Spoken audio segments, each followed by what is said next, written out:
برادران اسلامی بزرگان قوم ملت اور وہ افراد جو خصوصی اپنے سرگردہ ہیں اور متلاشی حق ہیں، یہ سلسلہ ازاں کی اس نشریے کی چھٹی مجلس ہے۔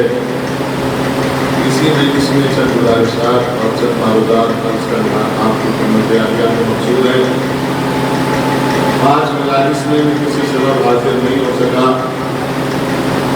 کچھ مجبوری تھی کہ بہت آپ کی طرح چاہنے والے اور ان کا اصرار اور ضدیت تھی کہ آپ ہمارے یہاں گھریش مجلس کو خطاب کریں اور مسلسل کئی سال سے کئی برس سے آپ سے گزارش کر رہے ہیں۔ میں شکرگزار ہوں مومنین کا اور خصوصاً جوانوں کا کہ جنہوں نے میری عجیب سی آواز پر بیٹھ کہا اور مجھے 25 محرم کی اجازت جو ہے وہ نظر پہنچنا کرتی تھی۔ میں مومنین کا شکرگزار ہوں۔ میں کوشش کروں گا کہ میری خدمت رہ گئی تھی 5 مجلسوں میں آپ تک پہنچا دوں، بس آپ تھوڑا سا حوصلہ دیتے رہیے گا، میں خدمت کرتا رہوں گا۔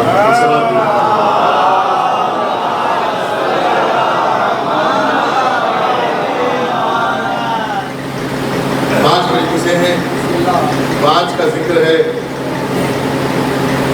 5 ہی کے ذریعے پہنچ جائے تو کافی ہے۔ اس کی سمجھ میں آج تک 5 نہیں آئے، اس کی سمجھ میں کچھ آنے والا نہیں ہے۔ ہم 5 دیکھتے ہیں، اگر 5 سمجھ جائیں تو پھر اسے 12 تک لاتے ہیں، پھر 12 کے بعد 14 تک لاتے ہیں، پھر اسے 72 تک لاتے ہیں اور پھر اس کے بعد ہمیں 1,24,000 تک لے جاتے ہیں۔ اور کیا لیکن اصل وجود کائنات جو ہے وہ 5 پر ہے، ایک کسی اور پر ہے، 5 پر ہے، اس لیے کہ وہ بھی خدا نہیں تھا۔ لیکن میرا ایک جملہ ریکارڈ ہو رہا ہے اور لائیو بھی چل رہا ہے، اسے امت کو سن رہی ہے اور ہمارے اور برادران کو سن رہے ہیں۔ اس کا وجود ثابت نہیں تھا کہ وہ خدا ہے، کیونکہ اس نے خود کہا ہے کہ میں ایک چھپا ہوا خزانہ تھا۔ لیکن ایک بات تو یہ پتا چلی کہ وہ خزانہ ہے، کیا ہے؟ وہ ایک چھپا ہوا خزانہ تھا جب اس نے چاہا کہ پہچانا جاؤں۔ وہ خود کہتا ہے کہ میں نے ان کو خلق کیا، اور خلق بھی کیسے کیا؟ جو میرا نام تھا اس سے میں نے مشتق کر دیا۔ میں محمود تھا تو ان کو محمد بنایا، میں اعلیٰ تھا تو ان کو علی بنایا، میں فاطر السماوات والارض تھا تو ان کو فاطمہ بنایا، میں قدیم الاحسان تھا تو ان کو حسن بنایا، محسن تھا ان کو حسین بنایا۔ ایک بات تو پتا چل گئی کہ جیسے کے پاس بیٹھو گے وہ وہی دے گا جو اس کے پاس ہوگا۔ خدا نے دے کر بتایا تو میرے پاس تھا، میں نے اپنے پاس بیٹھنے والوں کو وہی دے دیا۔ اب یہ بیٹھنے والوں کا ظرف ہے کہ وہ بیٹھتے کہاں ہیں۔ اسی لیے بزرگوں کی ایک مثال ہے کہ تخم، تاثیر، صحبت کا اثر، 3 چیزوں کا اثر آتا ہے۔ تخم کہتے ہیں بیج کو، تاثیر کہتے ہیں اثر لینے کو، صحبت کہتے ہیں بیٹھنے کو۔ اب ان تینوں میں سے دیکھنا ہے کہ آپ کہاں بیٹھے ہو۔ اگر آپ نے اپنا بیٹھنا کلیئر کر دیا تو پھر نہ آپ کے تخم پر انگلی اٹھے گی، لیکن بیٹھنا کلیئر کرے گا کہ آپ بیٹھے کہاں ہو۔ خوش نصیب ہے آپ کہ آپ فرش عذاب پر بیٹھے ہو۔ اور کیجیے گا، بہت سے لوگوں کو تو آج تک بیٹھنے کا کہیں موقع ہی نہیں ملا، خدا کی قسم ملا ہی نہیں۔ اللہ نے ان کے نصیب میں بیٹھنا ہی نہیں لکھا، بس یہ کہا کہ گھر گھر جاتے رہو، بیٹھنا جانا۔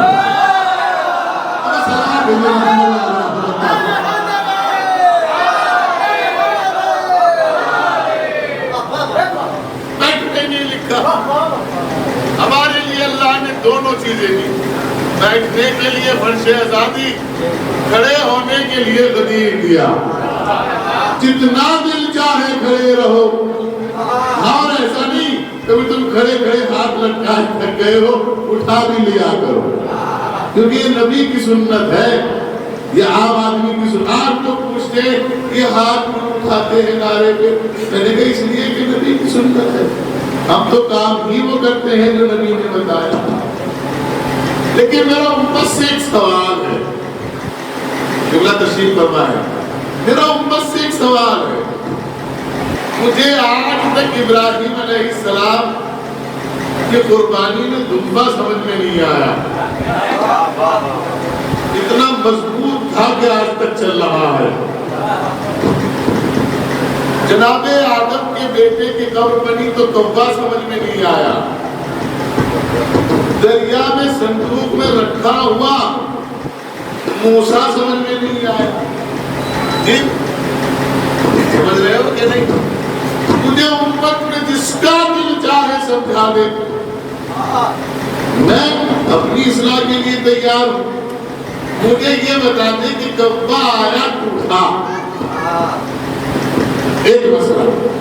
دوسرا مسئلہ یہ ہے کہ صندوق میں موسیٰ زندہ کیسے رہے؟ یا تو یہ کہیے کہ صندوق میں سوراخ تھا، آکسیجن جا رہی تھی، ہوا جا رہی تھی، فوراً سوال ہوگا کہ اگر صندوق میں سوراخ ہوتا تو دریا میں ڈوب جاتا۔ میرا مقصد آپ کو سنانا نہیں ہے کہ آپ سوچ رہے ہو کہ ہمیں سنانا، اس کا کچھ کرنا ہے کیا؟ نکال دیں اللہ کے رسول۔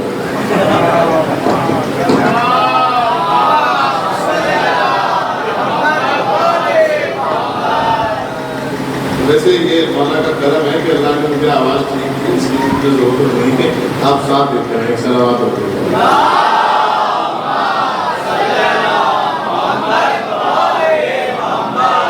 مولانا میرا موضوع جو ہے وہ قرآن اور رسالت سے علی کی زندگی، اس سے قرآن اور رسالت سے علی کی زندگی۔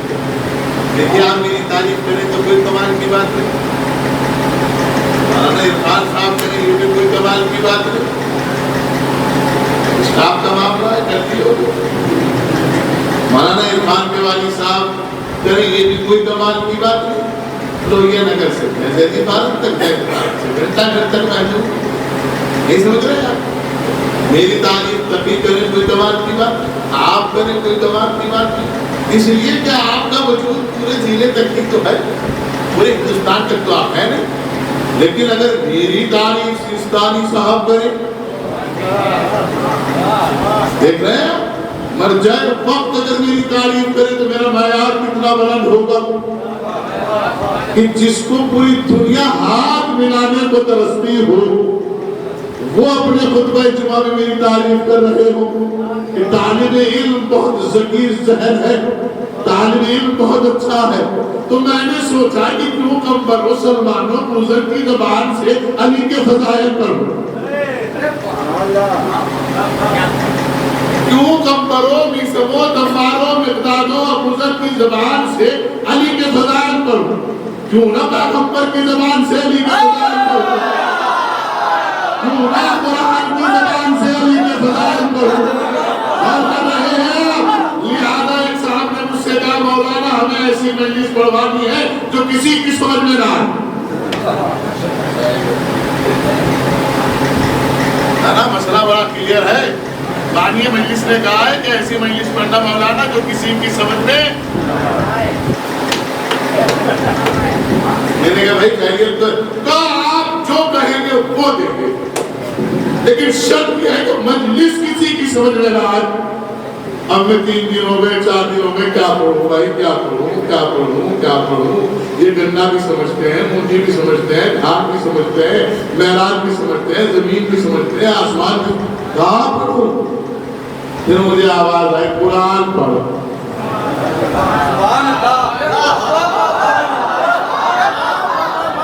کیا پڑھو؟ ہے کوئی تو کیسے جو میری سمجھ میں آ گئے؟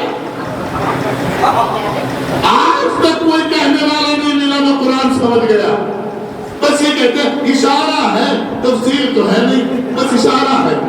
آج تک دیکھیں بات کیجیے گا، آپ بزرگوار آپ نے بڑے بڑے خطیبوں کو سنا ہے، مولانا بیٹھے ہوئے، آج تک قوسین کا ترجمے کا حق ادا نہیں کر سکتے سارے مولوی مل کر.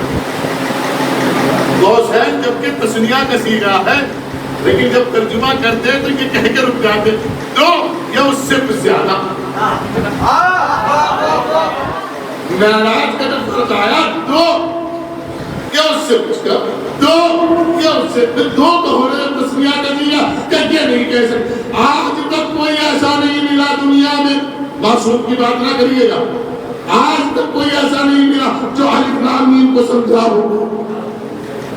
جب الف لام میم سمجھ میں نہیں آیا تو قرآن کہاں سے سمجھ میں آئے گا؟ اسی لیے قرآن کہہ رہا ہے افلا یتدبرون القرآن, تم قرآن میں غور و فکر کیوں نہیں کرتے؟ اگر تم غور و فکر کرو گے تو اختلاف ختم ہو جائے گا. غور کیا آپ نے؟ لیکن قرآن سمجھ میں کب آئے گا اس کا بھی راستہ بتا دو. قرآن سمجھ میں کب آئے گا؟ جب تینوں کو باہر کر دو گے. میں اپنے لفظوں کا ذمہ دار ہوں, آپ کی فکروں کا نہیں کہ آپ کہاں پہنچ گئے ذرا سی دیر میں. میں کہہ رہا ہوں تینوں کو ہٹا دو, قرآن بن جائے گا. پہلے مولانا کیا ہٹائے؟ میں نے کہا ترجمہ ہٹا دو. اور کیا ہٹائے؟ میں نے کہا تفسیر ہٹا دو. اور کیا ہٹائے؟ ضمیمہ حاشیہ ہٹا دو. کہنے کیا مطلب؟ میں نے کہا یہی تو بدتمیزیاں ہوئی قرآن کے ساتھ. اپنی مرضی کے مطابق ترجمہ کر لیا, اپنی مرضی کے مطابق تفسیر کر لی, اپنی مرضی کے مطابق حاشیہ لکھ دیا.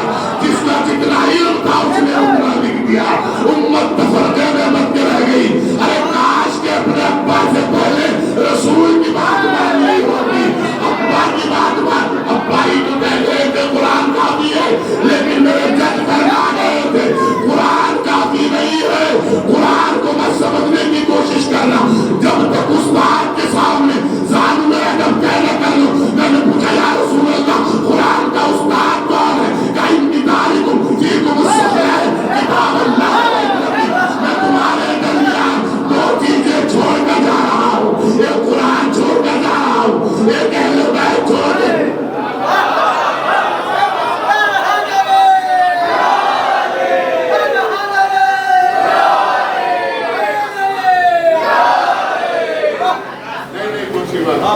نہیں پہنچے گا, یہ مولانا پہنچا ہے, یہ مولانا پہنچا ہے, ان سے پوچھے. خدا واحد ہے کہ احد ہے؟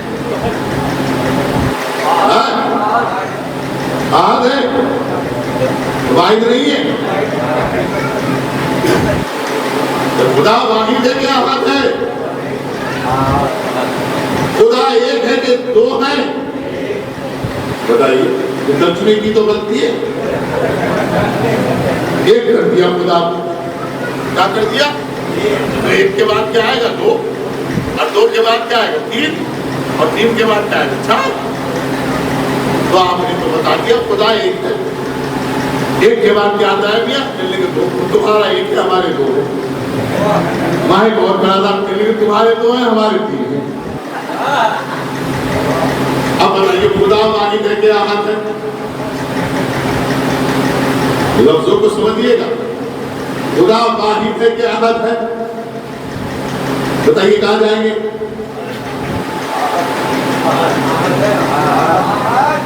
پھر واحد کیا ہے؟ پھر ایک کون ہے؟ بات کیجیے گا نا جناب کی خدمت میں عرض کر رہا ہوں. ابھی تک تو امت کو واحد اور احد کی تمیز نہیں ہے. جو احد ہے اس کو ایک کہہ رہے ہیں. ایک کہنے کا مطلب ہے کہ شمار ہو گیا شروع, گنتی شروع ہو جاتی ہے.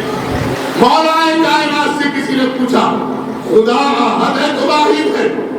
مولا نے فرمایا کتنا خوش نصیب ہے کہ تیرا دماغ اس سوال تک تو آیا. بات کیجیے گا. کہا مولا بتائیے واحد ہے کہ احد ہے؟ کہنے کیا کہتے ہو آپ؟ کہنے کہ اگر آیت پڑھوں تو احد ہے, قل هو اللہ احد. اور لوگوں کی سنو تو واحد ہے, کہ جو سننے والا ہے اسے ختم کر دے. کہنے پھر فرق کیا ہے مولا؟ کہ احد اور واحد میں یہ فرق ہے کہ احد شمار میں نہیں آتا, کاؤنٹنگ میں نہیں آتا, اور واحد آتا ہے کاؤنٹنگ میں. ایک کاؤنٹنگ میں آتا ہے کہ چلے پھر یہ کیسے پتا چلے کہ احد بھی ہے؟ تو پھر واحد کون ہے؟ پھر پیغمبر، پھر امیر المومنین نے فرمایا کیا تجھے پتا نہیں واحد کون ہے؟ کہا نہیں، آدھے آدھے کو ملا کے ایک بنتا ہے، آدھے آدھے کو ملا کے ایک بنتا ہے کہ نہیں؟ اٹھنی اٹھنی کو ملا کے ایک بنتا ہے کہ نہیں؟ کہا تو پھر واحد کیسے بنا؟ کہا واحد بھی بتائیں گے، ہم احد بھی بتائیں گے۔ خدا احد ہے کیونکہ احد کا مطلب یہ ہے جو کسی عدد میں شمار نہ ہو اسے احد کہتے ہیں۔ واحد کا مطلب یہ ہے کہ جو دو ایک جگہ مل جائے۔ کیا تم نے نبی کی زبان سے نہیں سنا انا و علی من نور واحد، میں اور علی ایک ہی نور کے دو حصے ہیں۔ اگر اسے احد سمجھنا ہے تو انہیں واحد سمجھنا پڑے گا۔ سرات بیٹے محمد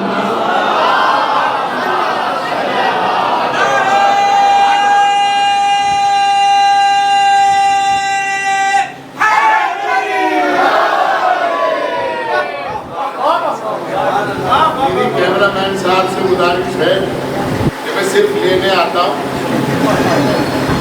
اور یہ دے کے آتے ہیں یا اور دینے آتے ہیں، لہٰذا ہی نہیں لے لیا کرو گے ساروں کو۔ ہاں صلوات کے لیے محمد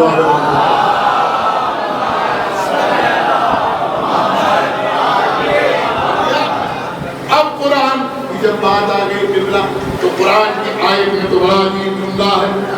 قرآن تو پہلے ہی لکھ چکا ہے کہ اگر مجھ تک پہنچنا ہے، کیا چھوڑا نبی نے؟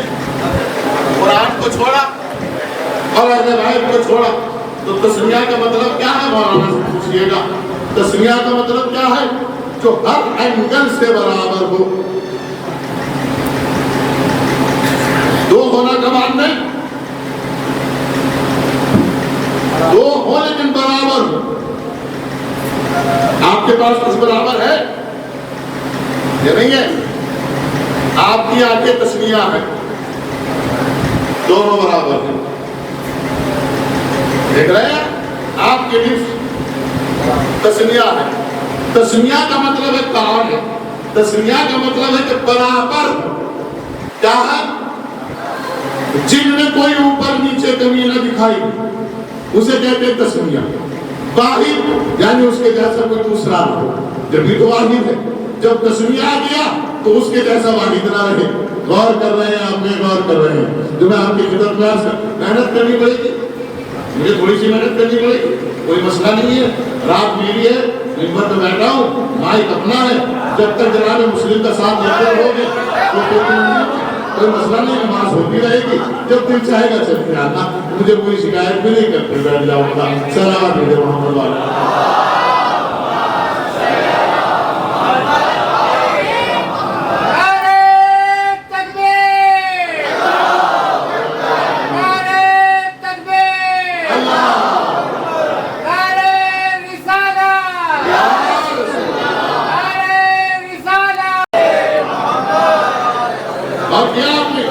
تسمیہ کا مطلب ہے کہ برابر، تو سنتے رہے آپ سنتے رہے۔ تسمیہ کا مطلب ہے کہ برابر۔ برابر کا مطلب کیا ہے؟ کون ہے برابر؟ کوئی ہے برابر دنیا میں؟ ہاں ہے۔ کون ہے؟ حسنین، الحسن والحسین، دونوں برابر ہیں۔ معصوم بھی ہے، امام بھی ہے، نجیب الطرفین بھی ہے۔ غور کر رہے ہیں؟ ماں بھی معصومہ ہے، باپ بھی معصوم ہے۔ غور کر رہے ہیں آپ؟ یعنی اسنین تسمیہ یعنی برابر۔ اب کیا کہا پیغمبر اکرم نے؟ انی تارکم فیکم الثقلین، میں تمہارے درمیان دو برا قدر چیزیں چھوڑ کر جا رہا ہوں۔ کیا چھوڑ کر جا رہا ہوں؟ ایک کتاب الہی اور دوسرے اپنی اہل بیت۔ اب جو اہل بیت ہے وہ قرآن کے برابر ہو۔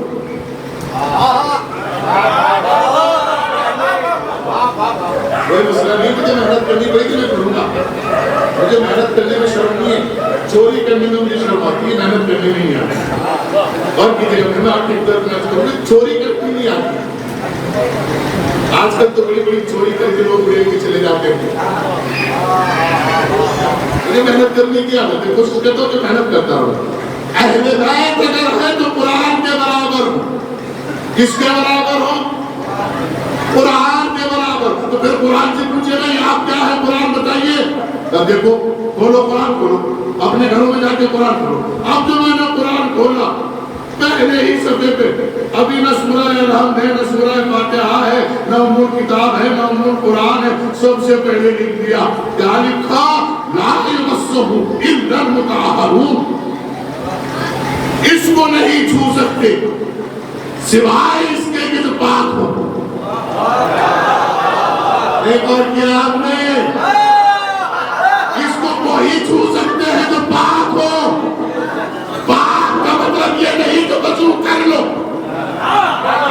وضو کر کے قرآن سمجھ میں آ جاتا تو پھر آج امت کی ساری مشکلیں ختم ہو جاتی.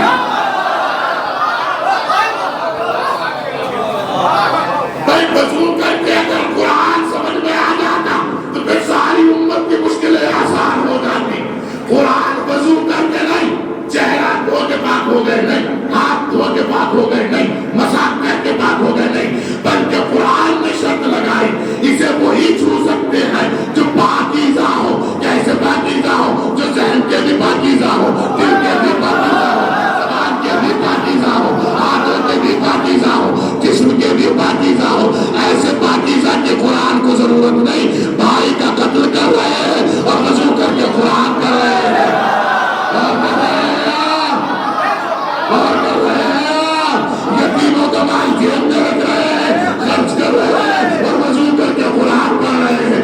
یاد رکھیے گا ایسوں کی سمجھ میں قرآن نہیں آئے گا بلکہ ایسوں کے لیے قرآن عذاب بن جائے گا اور ان کی شکلیں ایسی بنا دے گا جو خود اولاد دیکھ کر کہے گی ابا تمہارے اچھا نہیں لگ رہا سارا رات ہوئی کے محمد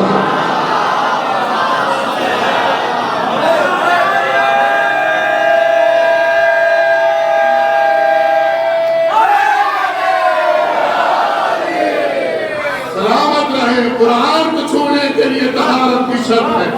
زبان کی بھی طہارت ہو, آنکھوں کی بھی طہارت ہو, دماغ کی بھی طہارت ہو, دل کی بھی طہارت ہو, شکم کی بھی طہارت ہو. یہی تو امام حسین نے رویا آ کر مدینے سے مکے سے آ کر کیا رویا امام حسین نے. یہی تو کہا تھا ہاؤلائے انتم لا تعرفون, تم مجھے چاہ کر بھی نہیں پہچان سکتے. کیوں نہیں پہچان سکتے؟ لأنہ یاکلون الطعام الحرام, کیونکہ تم مال حرام کھا چکے ہو جب تمہارے پیٹ ہی پاک نہیں ہے.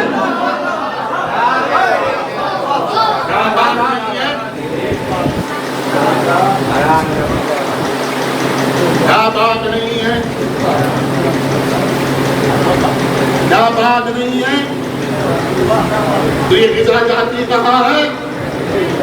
پیٹ میں جاتی. اسے میری زبان میں کہتے ہیں خزانہ منتظر, یعنی وزیر خزانہ. سب کھاتا ہے, چوری کا ہو, چکانی کا ہو, صدقے کا ہو, سلفے کا ہو, کھانے کا ہو, امام باڑے کا ہو, لعاب کا کیا قورمہ بنایا, کیا کوفتے بنائے. اب یہ کرتا کیا ہے وزیر خزانہ؟ جب سارے خزانے کو جمع کرتا ہے تو اب یہ حصے تقسیم کرتا ہے. کیا بناتا ہے؟ یہ جو آپ کھاتے ہو نا تو 4 چیزیں بناتا ہے. کتنی بناتا ہے؟ جس کی سمجھ میں آ جائے وہ میری ماں کے خدمت ہوا, جس کی سمجھ میں نہ آئے وہ مجھ سے پھر سمجھنے کی کوشش کرے. کتنی چیزیں بناتا ہے؟ 4. اور کون سی بناتا ہے؟ سفرہ, سودا, بلغم, اور پھر 4تھے نمبر کو بناتا ہے خون. کھایا پورا جب کے کھایا, لیکن بنایا کیا؟ سفرہ, سودا, بلغم. اور ہم نے حکیم صاحب سے پوچھا ان کا ہوتا کیا ہے؟ کا سفرہ صبح ہی نکل جاتا ہے, سودا پھک جاتا ہے, بلغم جہاں دن چاہے وہاں پھینک دو. غور نہیں کیا, نہیں بار کیا. ایک نکل گیا, ایک جل گیا, ایک کو تھوک دیا. اب 4تھے نمبر پہ بچا خون. اب 4تھے نمبر پہ بچا خون. اب سمجھ میں آیا رسول نے کس کو کہا تھا لہو کا لہنی دماغ میں بنی. تیرا دوست میرا دوست ہے, تیرا خون میرا خون ہے.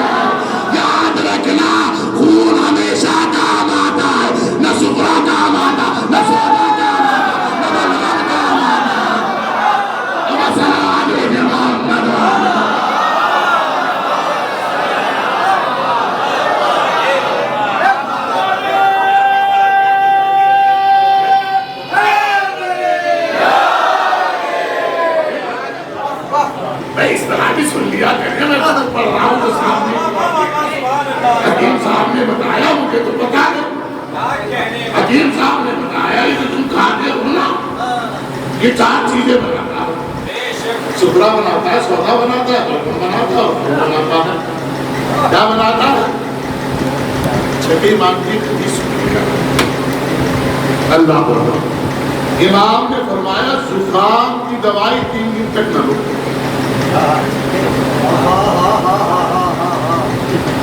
کتنے دن تک نہ لو؟ چاہے جتنا زکام ہو 3 دن تک دوائی نہ کھانا زکام کی، کیونکہ جتنا نکل جائے گا اتنا ہی جسم ٹھیک رہے گا۔ غور نہیں کیا کہ اس کا حملہ کرنے کا انداز جو ہے وہ خون پر ہے، یہ جب خون پہ حملہ کرتا ہے تو برس کی بیماری قائم کرتا ہے، آنکھوں کو کمزور کرتا ہے، اور کر رہے ہیں آپ، کمر میں درد پیدا کرتا ہے، زکام، اور کر رہے ہیں آپ، لہذا زکام کے ہونے کی دعا بھی کیا کہ سال میں ہو جائے۔ زکام کا ہونا برس کی بیماری کو دور کرتا ہے، زکام کا ہونا سفید بیماری کو دور کرتا ہے، زکام کا ہونا ذہن کو صاف رکھتا ہے، زکام کا ہونا آپ کے خون کو صاف رکھتا ہے، زکام کا ہونا بہت سی بیماریوں سے بچا دیتا ہے۔ امام نے فرمایا 3 دن تک اس کا علاج نہ کرنا۔ کتنے دن؟ 3 نکال کے پھینکتے رہو۔ دیکھیے، دیکھ رہے ہیں آپ، 3 دن تک نکال کے دیکھا کچھ ہوا؟ احساس ہوا آپ کو؟ دیکھیں نکال کے دیکھ رہے ہیں آپ، ذرا اس طرح خون نکال کے دکھاؤ تو جانو۔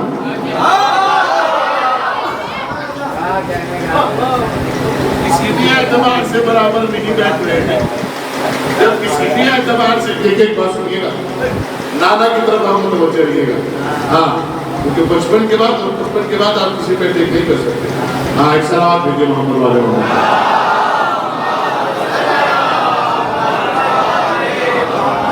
اور میں خوش نصیب نوازا ہوں کہ نانا سن رہے ہیں۔ اللہ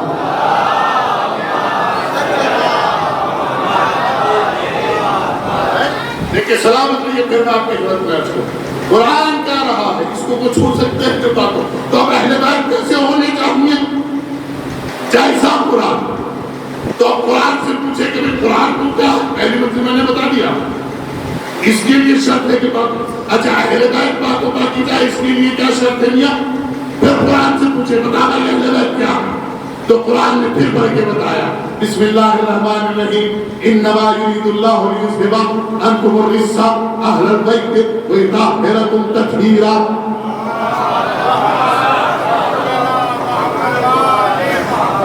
جب بھی اس آیت کی تلاوت ہوا کرے تو بلند آواز سے صلوات پڑھا کرو۔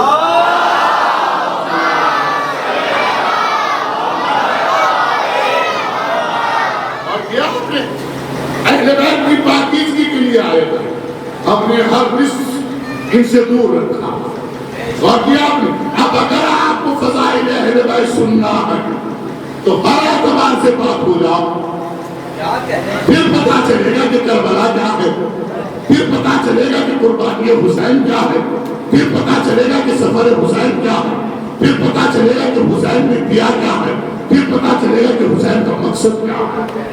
جیسے قرآن کو بغیر طہارت کے چھوڑنے سے کوئی فائدہ نہیں، ویسے ہی ان کی مجلسیں سننے سے بھی بغیر طہارت میں کوئی فائدہ نہیں۔ سننا پاس کیا، نکل گئے، محرم ختم ہو گیا، کوئی تبدیلی آئی نہیں۔ مولانا میں نے 25 سال سے محرم کر رہا ہوں، کوئی تبدیلی نہیں آئی۔ میں نے کہا چیک کرو کتنے پاک ہو۔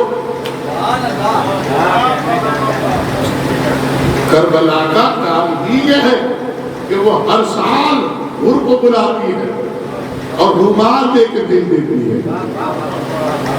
تبدیلی فکر کا نام کربلا ہے، جو آپ کے ذہنوں میں دنیا کا نسلات بھرا پڑا ہوا ہے، اس کو دور کرنے کا نام کربلا ہے۔ کبھی دیکھو کبھی تبدیلی آئی۔ پچھلے سال آپ نے محرم سنا تھا، یہ والا اس کا سنا تھا آپ نے، لاک ڈاؤن میں بھی سنا تھا، بتائیے کتنے لوگ بدل گئے؟ اگر بدل گئے تو سمجھو کہ آپ اجازت سے دور ہو گئے، اور اگر نہیں کھڑے ہو، سنیے بھائی میری سنتے جائیے بھائی، بہت من تو اس سال کی تورک کھاؤ گے، جیسے آپ کے خرچ تو عقیدہ ہونا شرط۔ اور کر رہے ہیں آپ، میں مقدمہ تیار کر چکا ہوں، میں تمہید تیار کر چکا ہوں، اس پہ مجھے گفتگو کرنی ہے۔ قرآن سے پوچھو کہ اہل بیت کیا ہے، تو جیسا قرآن ویسے اہل بیت۔ اچھا میں اہل بیت کا نام کیوں کھولوں کہ اہل بیت کون ہے؟ مجھے تو امت بتائے، مجھے امت بتائے کہ اہل بیت کون ہے، قرآن کے برابر کون ہے۔ پھر قرآن میں سورہ بقرہ میں ارشاد ہوا کما یعرفون ابناءہم، میری آیت کی تلاوت کی آواز جا رہی ہوگی، کما میں 30 پاروں والا قرآن پڑھوں گا 5 دن تک۔ کما یعرفون ابناءہم، وہ اپنے بیٹوں کو ایسے پہچانتا ہے جیسے قرآن کو پہچانتا ہے۔ اس کا مطلب یہ ہے کہ دنیا میں کوئی باپ ہے جو قرآن کو بھی پہچانتا ہے، اپنے بیٹوں کو بھی پہچانتا ہے۔ اب مجھے امت بتائے یہ باپ کون ہے جس کے بیٹے قرآن کی طرح ہے؟ میں تو پوچھ رہا ہوں نا، مجھے بتا دو، جس باپ کا بھی آپ نام لے دو گے مجھے تسلیم ہے، لیکن اس کے بیٹے قرآن کی طرح ہو۔ غور نہیں کیا آپ نے؟ بیٹا نہیں، بیٹے قرآن کی طرح ہو، بیٹا نہیں، بیٹے قرآن کی طرح۔ یہ ترجمہ بھی آپ ہی لوگوں نے کیا، میں نے تو کیا نہیں۔ بسم اللہ الرحمن الرحیم، لا اقسم بہذا البلد وانت حل بہذا البلد ووالد وما ولد لقد خلقنا الانسان فی کبد۔ میں نے تو ترجمہ کیا نہیں، آپ ہی ترجمہ کر رہے ہیں، آپ نے ترجمہ کا حق ادا نہیں کیا۔ قسم کھاتا ہوں شہر مکہ، جب وہ اس شہر میں میرا پیغمبر موجود ہو تو الہی کی تعظیم و تکریم ہے۔ پھر کہتا ہے والد وما ولد، ایک باپ کی قسم اور اس کے بیٹوں کی قسم، اس کی قسم اور اس کے۔ اب نیچے لکھا، دیکھیں کیا لکھا، معلوم ہے یہاں باپ سے مراد حضرت آدم علیہ السلام ہے اور بیٹے سے مراد ان کے بیٹے ہیں۔ میں نے کہا اللہ ہے کہ ملا ہے؟ اللہ ہے کہ ملا ہے؟ یہ اللہ نہیں کہ اس کے نزدیک کے معاملہ میں اس کو اللہ نہیں مانوں گا۔ یہ تو قسم کھا رہا ہوں ایک باپ کی اور 2 بیٹوں کی، اور اس سے مراد آدم اور آدم کے بیٹے ہوں۔ میں نہیں مان سکتا اس اللہ کو، اس لیے نہیں مان سکتا کہ وہ احد ہے، اور احد کے لیے عدالت شرط ہے، اور عدالت کے لیے شرط ہے کہ ظلم کی تائید نہ کرتا ہو۔ اور یہاں آدم کا ایک بیٹا ظالم ہے، ایک بیٹا مظلوم ہے۔ میں تو سکون سے سناتا ہوں آپ کو، یہاں کہ ایک بیٹا ظالم ہے، ایک بیٹا مظلوم ہے، تو مولوی ملا تو قسم کھا سکتے ہیں ظالم و مظلوم کی ایک ساتھ۔ ظالم نے دعوت مہیا کر دی تو اس کو مومن بنا دیا، مظلوم نے دعوت مہیا کر دی تو اس کو مومن بنا دیا۔ وہ تو قابل مطلق ہے، وہ تو ظالم کو ظالم کہے گا، مظلوم کو مظلوم کہے گا۔ تو آدم کا ایک بیٹا ظالم ہے، ایک بیٹا مظلوم ہے۔ وہ باپ تلاش کر کے لاؤ جس کا کوئی بیٹا ظالم نہ ہو، سارے بیٹے مظلوم ہو۔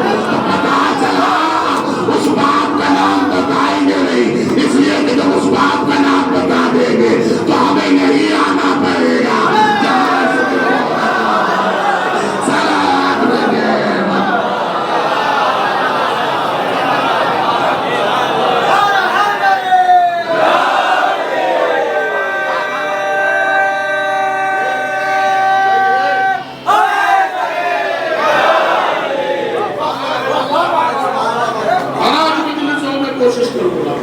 نہیں پوری کر سکا تو زندگی عرض کروں گا، کوشش کروں گا۔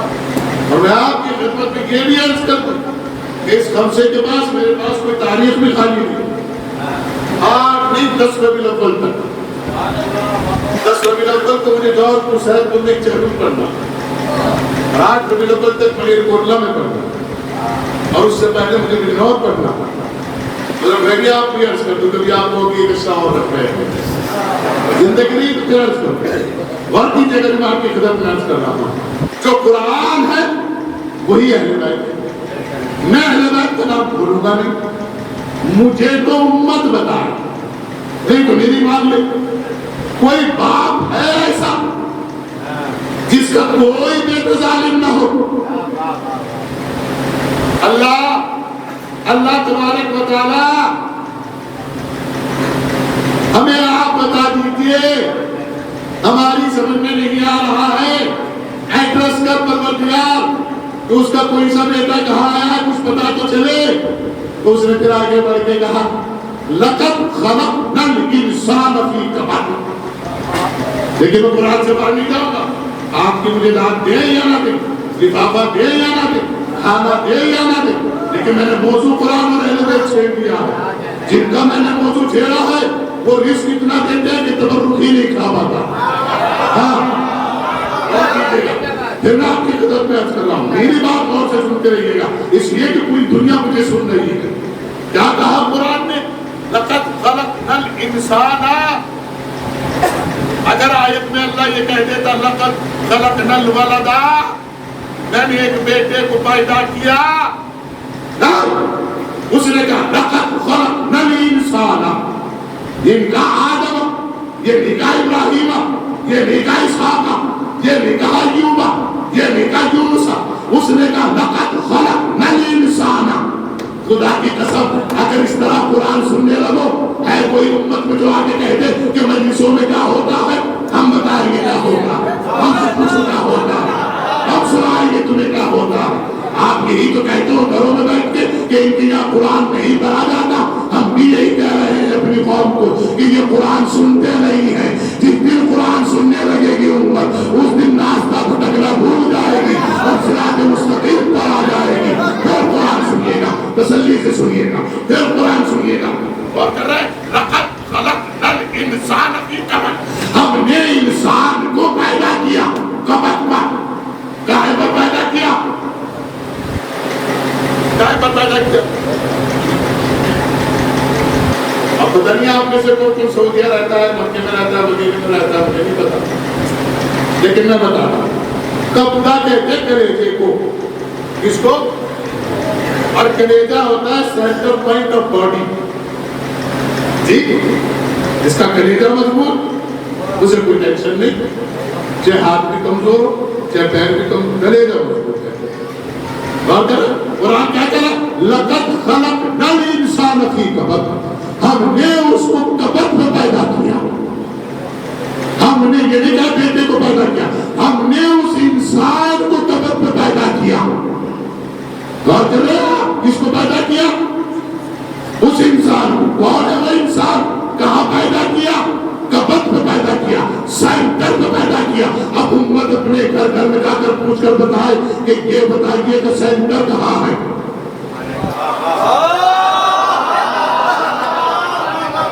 نہیں, امت سے کیوں پوچھتے ہو؟ ڈاکٹر صاحب آج کل تو سب موبائل چلا رہے ہیں, تو گوگل انکل سے پوچھ لو سینٹر پوائنٹ آف لینڈ کہاں ہے. گوگل انکل کہیں گے خانہ کعبہ. اب یہ پوچھو کہ خانہ کعبہ پہ کون پیدا ہوا؟ میں نہیں بتاؤں گا, میں نہیں بتاؤں گا, ورنہ پھر امت کہے گی میاں مٹھو ہے, اپنے دادا کی تعریف کر رہا ہے, اپنے باپ کی تعریف کر رہا ہے, اپنے مولا کی تعریف کر رہا ہے. امت بتائے یہ خانہ کعبہ میں کون پیدا ہوا, پھر میں بتاؤں کون پیدا ہوا اور کس نے پیدا کیا. پھر قرآن نے بل کے بتایا بسم اللہ الرحمن الرحیم, الرحمن علم القرآن خلق الانسان. یہاں کیا کہا تھا؟ لقد خلقنا الانسان. یہاں کیا کہا؟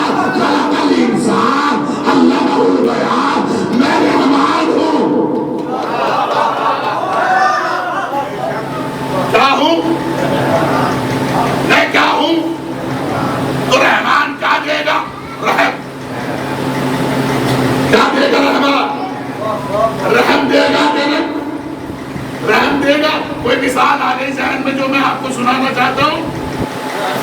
رحم, رحم, عقل, خوبصورتی, فطرت, یہ مثالیں آپ کے بزرگوں سے سنی ہے میں نے. تو کیا کہا رحم؟ اس نے کہا میں رحمان. اس نے پہلے اپنا اسٹیٹس بتایا پیدا کرنے والے نے. سنو, کچھ اور مت سمجھنا مجھے, میں رحمان ہوں, میرا رحمان ہوں, میں رحمان. تو رحمان کیا دے گا؟ رحم دے گا کہ نہیں دے گا؟ اللہ اکبر. الرحمن علم القرآن, میں نے اسے قرآن کا علم دے کر بھیجا. خلق الانسان, میں نے اس کو انسان خلق کیا. آدم خلق نہیں کیا, نوح خلق نہیں کیا, ابراہیم خلق نہیں کیا,